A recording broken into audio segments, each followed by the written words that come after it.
Assalamualaikum warahmatullahi wabarakatuh. Selamat datang di channel Muhammad Junaidi. Nabi Shallallahu Alaihi Wasallam mengatakan bahwasanya kota yang paling mengandung ketenangan, ini nanti akan saya bahas masalah ini, adalah kota Madinah. Jadi para ulama mengatakan tabiat setiap masyarakat yang tinggal di suatu wilayah berdasarkan penerimaan mereka kepada Islam. Saya pahami jamaahnya. Jadi kalau misalkan Taif atau Mekah itu masyarakatnya agak keras, karena mereka apa? Keras menerima apa? Islam. Tapi negeri yang kemudian menjadi contoh penerimaan mereka kepada Islam dengan cara yang santun itu apa? Madinah.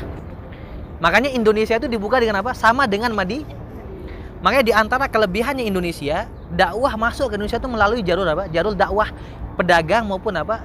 Dai yang dikirim. Jadi dulu jamaah sekalian, kota Madinah itu hanya kecil, hanya ini saja. Ini wilayah masjid sini ke sana sampai sana, ini kecil. Madinah itu kecil sekali. Dulu ini padang pasir semua. Nanti di sana ada kampung lagi. Kampung namanya Kampung Kuba. Itu kampung sendiri. Jadi dulu Kuba dengan Madinah itu terpisah. Belum. Jadi di wilayah besarnya Madinah, tapi apa? Wilayah Nah, makanya nanti apa? Masjid ini dan masjid ini sejarahnya apa? Ini dulu tanah padang pasir lepas. Nabi kalau sholat apa? Sholat istisqa, sholat Idul Fitri di sini, di wilayah sini. Nah, wilayah kosong. Nabi ketika masuk di wilayah apa saja, yang dibangun adalah masjid dulu. Karena ini hal yang paling utama. Makanya fikih membangun masjid ini penting sekali, jadi diperhatikan. Nah, adapun tempat-tempat ini kurang lebih kalau Masjid Gomamah ini baru diresmikan sebagai masjid, dibangun di masa Khalifah Umar bin Abdul Aziz, kurang lebih pada tahun 99 Hijriah. Tapi dijadikan sebagai semacam tempat ibadah tapi cagar budaya. Kalau bahasa kita apa? Cagar apa? Jadi biar dia tidak hilang sejarahnya di ini juga. Jadi ini aslinya apa? Sekedar cagar budaya saja. Alif Tur. Hersal TV. Assalamualaikum warahmatullahi wabarakatuh. Hari ini kita bawa jamaah ya keliling Masjid Nabawi. Kita tur ziarah sekitar Masjid Nabawi. Hari ini tadi kita baru di Masjid Gomamah. Ya, kita kenalkan bagaimana sejarah Masjid Gomamah dan masjidnya Abu Bakar. Oke, lanjut, ikuti terus ya. Jangan lupa subscribe channel ini.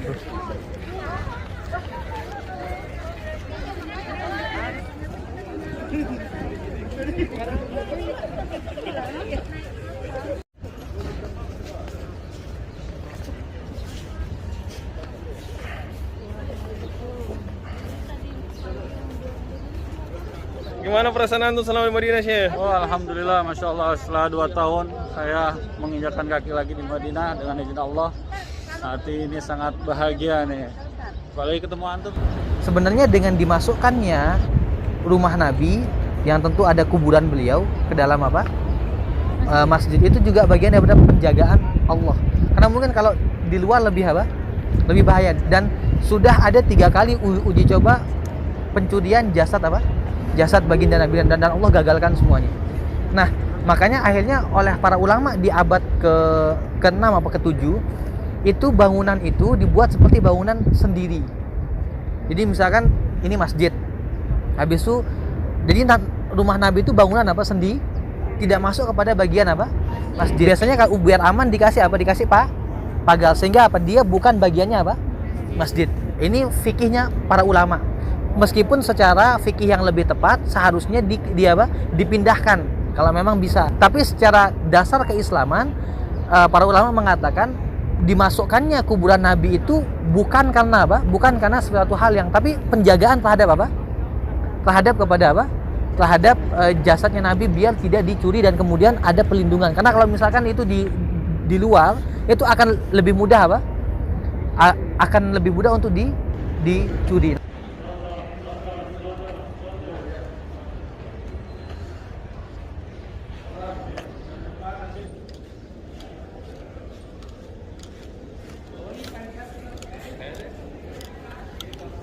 Warahmatullahi wabarakatuh. Sallallahu wasallam wa baraka alaika. Addaital amanah wa nasahtal ummah wa jahadta fi sabilihi haqqa jihadi. Jazakallahu anna khairan jaza ma jazallahu nabiyyan an ummati. Assalamualaikum ya Abu Bakar As-Siddiq. Assalamualaikum ya Umar bin Khattab. Makanya Nabi berkatakan, baina baiti, antara rumahku dan wa minbari dan mimbarku, raudhatun, taman dari taman-taman apa? Surga. Di sini ada tiga makna jamaah sekalian. Makna yang pertama, raudhah ini benar-benar akan diangkat ke surga dan menyaksikan apa? Dan menyaksikan terhadap siapapun yang apa? Siapapun yang pernah apa? Berdoa di sana atau beribadah di sana. Ini pendapat yang pertama. Pendapat yang kedua mengatakan raudhah ini mendapatkan kemuliaan untuk berdoa dan beribadah. Dan nanti akan menjadi apa? Sampel satu bagian di surga. Ini pendapat yang kedua. Tapi fokusnya kepada apa jamaah? Kepada kemuliaan untuk apa? Berdoa dan beribadah.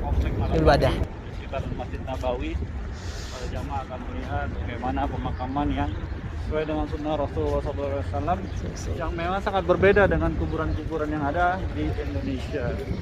Ya, di sini begitu sederhana, baik itu dari pejabat maupun dari rakyat biasa, sama semua model kuburannya di sini.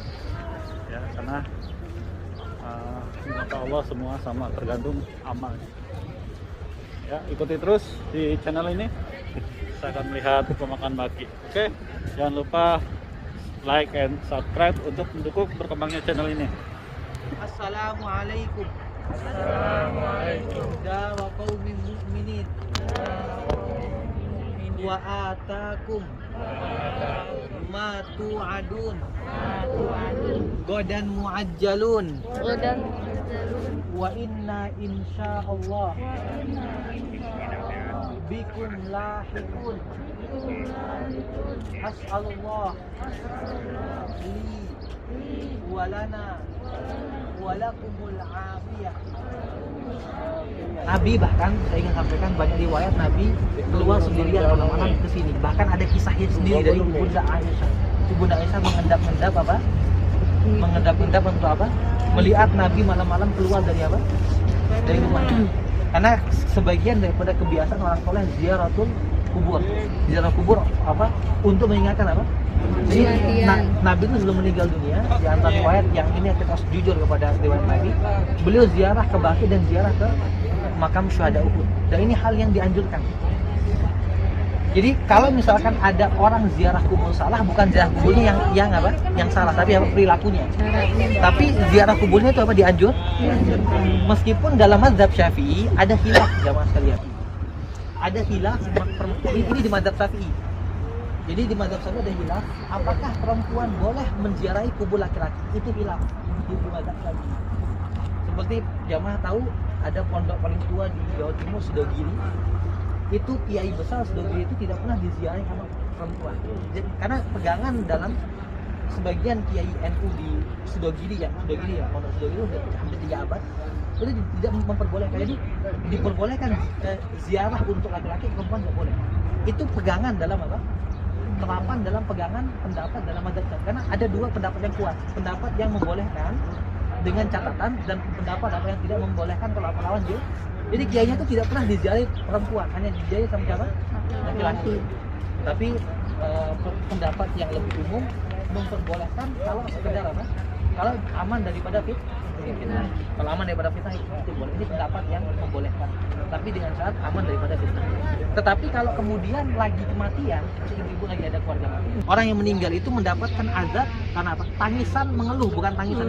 Nangis itu manusiawi. Tapi kalau di kuburan meratap-meratap itu apa? Itu menjadi dosa. Kuburan Utsman. Ada kuburan istri-istri Nabi semua di sini selain Khadijah. Ummul Mukminin Khadijah ada di Mekah. Yang di sini banyak sekali kuburan-kuburannya para sahabat semua yang sampai di wilayah situ, sampai wilayah yang apa? Yang banyak dilihat itu kuburan orang-orang mulia dari sahabat, tabi'in dan tabi'in. Yang setelahnya ini baru apa? Peluasan.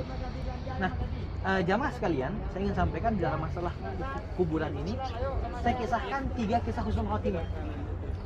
Pernah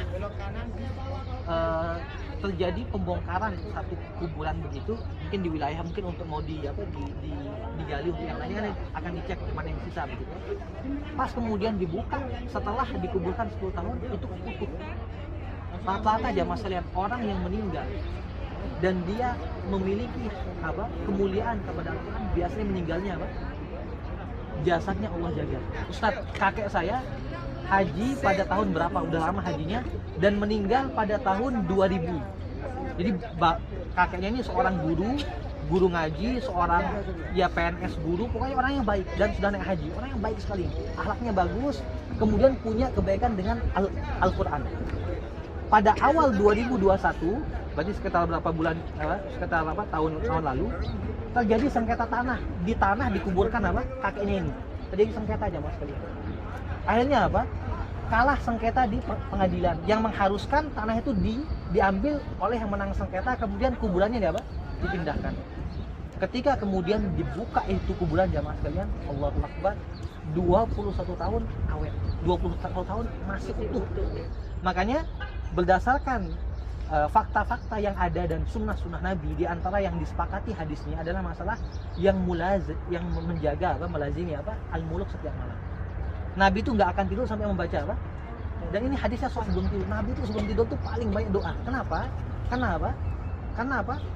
Kalau kita meninggal gimana jamaah? Itu dia tentukan apa yang kita baca sebelum tidur. Makanya Nabi itu kalau akan tidur banyak yang boleh baca. Meskipun riwayatnya itu ada yang pendek dan ada yang panjang. Tapi di antara yang panjang ini membaca Al-Muluk, membaca As-Sajdah, ini riwayat-riwayatnya sangat sahih sekali. Nah, kemudian jamaah yang kami cintai, hal yang kedua yang kebanyakan orang itu meninggalnya baik, yang para ulama sampaikan adalah orang yang menjaga sholat khusyuk. Saya ingin sampaikan, bukan menjaga sholat tuh khusyuk. Ada ulama Indonesia namanya Syekh Abbas Betawi. Namanya apa? Syekh Abbas Betawi. 25 tahun mengurus jenazah di Jeddah. Terkenal nih sampai masuk YouTube di dunia Arab, terkenal beliau nih. Orang Indonesia, ulama Indonesia yang menghabiskan usia 25 tahun untuk apa jamaah? Untuk jenazah. Beliau mengisahkan, beliau katakan ada 5 ciri orang-orang yang biasanya su'ul khatimah. Yang beliau ringkaskan, di antara yang pertama adalah apa ini disepakati oleh para ulama, disebutkan dalam buku para ulama adalah orang yang meninggalkan sholat. Dan pernah beliau kisahkan ada seorang ibu, yazan billah, meninggalnya busuk sekali. Ketika dari awal memandikan itu sudah agak aneh, tapi yang memandikan kalau perempuan perempuan. Jadi mulai aneh ini. Jadi ibu bayangkan ada jenazah, ini bukan bohong-bohongan, ini saya cek riwayatnya, kisahnya ini. Jenazah ini diangkat 20 orang, Bu. Saking beratnya. Ada kita maksimal tuh 8 tuh sudah apa? Sudah bisa, mungkin yang 120 bisa beratnya. Bisa 8 orang. Ini apa? Sampai saking beratnya orang sudah kerepotan, sampai apa? Sampai dilempar, sampai kayak tubuhnya tuh mau hancur saking beratnya itu. Pas diletakkan di dalam itu, anaknya minta, saya ingin lihat dulu wajah ibu saya. Kata siapa? Kata anaknya.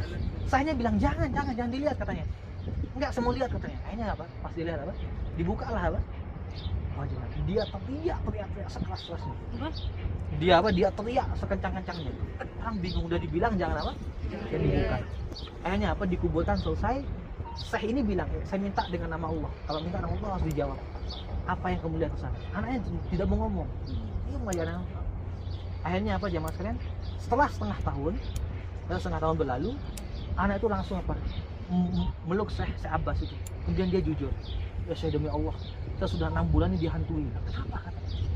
Kenapa kamu merasa dihantui? Saya sudah menyumbangkan ratusan kulkas di masjid di sini. Jadi kalau orang di Saudi ini rata-rata di setiap masjid minimal ada 2 kulkas untuk minuman jamaah. Karena jamaah sekalian, saya ingin sampaikan, sedekah yang paling sederhana tapi paling bagus pahalanya itu air. Makanya saya kalau ditanya, Ustadz, kalau ada jamaah yang susah sekaratnya gimana, sumbangkan air yang banyak di masjid di jalanan, itu akan memudahkan sakaratul maut. Air putih, karena kebutuhan ini pas udah ratusan ini, dia bilang saya sudah menghajikan ibu saya, tapi nggak ada. Saya setiap hari mimpi buduk. Ditanya, apa dosa ibu kamu? Tidak sholat. Saya bilang, kalau saya tahu ibu kamu dosa, saya tidak akan mengurus jenazahnya sama sekali. Hal yang kedua yang menjadikan orang itu banyak su'ul khatimah adalah bermusuhan. Dia musuhan sama mertuanya, dia musuhan sama anak-anaknya. Jadi orang kalau musuhan tuh durhaka sama orang tua, musuhan sama tetangga. Ini rata-rata mau rajin ibadah biasanya su'ul khatimah. Jadi amal hamba itu pekanannya diangkat 2 kali. Kalau dari hari Jumat Sabtu, Ahad, diangkat hari Senin. Ini diangkat apa? Amalan ini diangkat. Nah, tapi puncaknya diangkat apa? Yang bukan yang Selasa, ya, Rabu, Kamis diangkat pada apa? Sore hari Kamis. Ini diangkat di puncaknya kepada Allah. Ini amalan pekanan. Dari kumpulan amalan pekanan ini dikumpulkan selama setahun, diangkat pada bulan Sya'ban. Kata Nabi, siapapun yang di bulan Sya'ban ini orang yang diam-diaman, orang yang bermusuhan, orang yang kemudian apa? Berkelahi, ini rata-rata nggak diangkat amalnya dan ditahan. Makanya bisa saja kita puasa 10 tahun Allah nggak angkat. Dengan apa? Karena kita nggak mau memaafkan, atau kita tidak mau apa? Menyelesaikan masalah apa? Kekeluargaan atau kemasyarakatan. Maka jamaah, ini hal yang harus kita perhatikan. Enggak, jadi haji kita, puasa kita, sholat kita nggak diangkat. Kenapa? Karena permusuh. Nah, kemudian yang terakhir jamaah sekalian, tentu yang ketiga yang disepakati oleh para ulama adalah sedekah. Dan sedekah yang paling utama adalah akhlak mulia. Rata-rata yang meninggal tuh sifatnya 3 yang saya ketahui di baki dan di banyak tempat. Pertama adalah menjaga sholat. Yang kedua, jarang bermusuhan. Imam Syafi'i mengatakan bi'suzza di ilal ma'at al-udwan wal libat. Ini perkataan para salaf. Seburuk-buruk bekal yang dibawa mati adalah apa? Permusuhan dengan hamba-hamba Allah. Kemudian yang ketiga, ya, yang ketiga adalah akhlak mulia. Sahabat sekalian, inilah video jalan-jalan di sekitar Masjid Nabawi dan penjelasan tempat-tempat bersejarah dan kandungan-kandungan sejarah di dalamnya. Semoga Allah Subhanahu wa taala selalu mengundang kita di tempat mulia ini, yaitu Masjid Nabawi. Assalamualaikum.